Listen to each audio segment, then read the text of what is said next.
Inagaw at itinapon pa ng mga tauhan ng Chinese Coast Guard ang food supply na laan para sa mga sundalong Pinoy dyan sa BRP Sierra Madre. Sa harap nito, pinasinungalingan naman ng AFP o Armed Forces of the Philippines ang ginawang akusasyon ng China na tinutukan ng baril ng mga sundalo ang mga tauhan ng Chinese Coast Guard. Mar Gabriel sa balita. Yung pala ilabangan nila. Nako. Wala. Lapitan nyo kagad yung lapitan nyo kagad. Kinuha nila yung para drop. Tila nagpatintero sa dagat ang mga tauhan ng China Coast Guard at mga sundalong Pinoy sa bahaging ito ng Ayungin Shoal.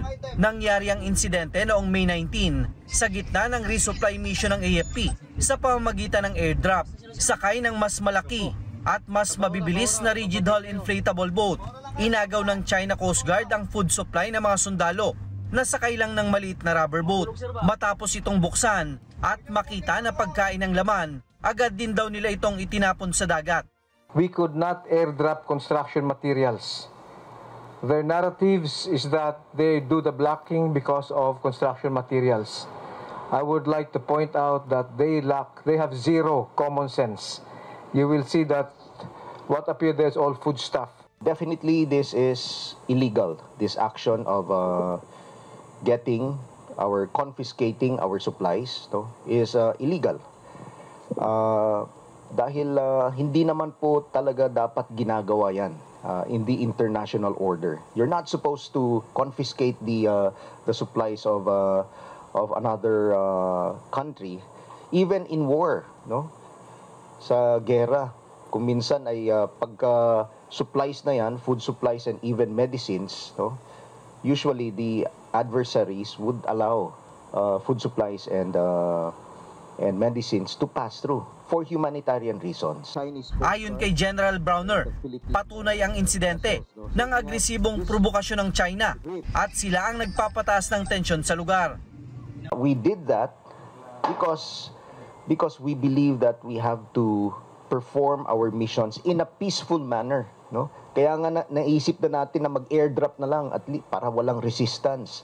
Wala na yung harassment na nangyayari sa dagat, no? Pero still, nakita niyo sa video, ganun pa rin eh.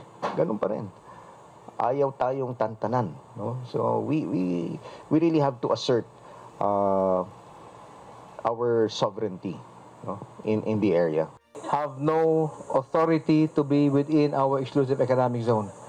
They should not be there. They have no right. They were trespassing into our exclusive economic zone. Itinanggi rin ng liderato ng AFP ang aligasyon ng China na tinutukan ng baril ng mga sundalo ang mga tauhan ng China Coast Guard. Hawak lang daw ng mga sundalong Pinoy ang kanilang baril bilang pagpapakita ng kahandaan at pagiging alerto sakaling tumaas ang tensyon.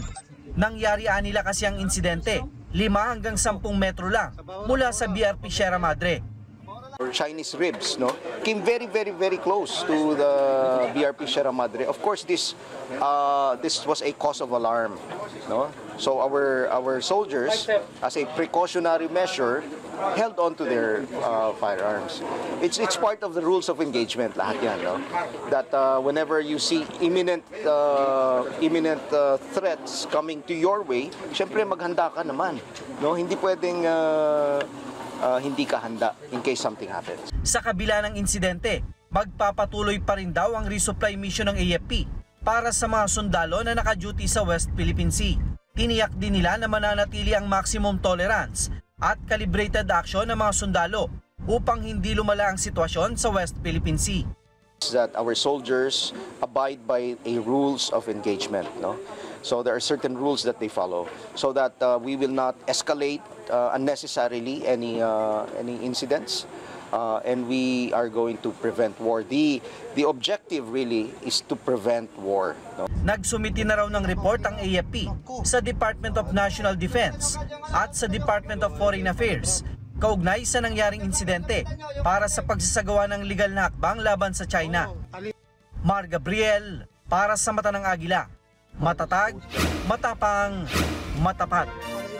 Maraming salamat sa inyo pong pagsubaybay sa Mata ng Agila Primetime.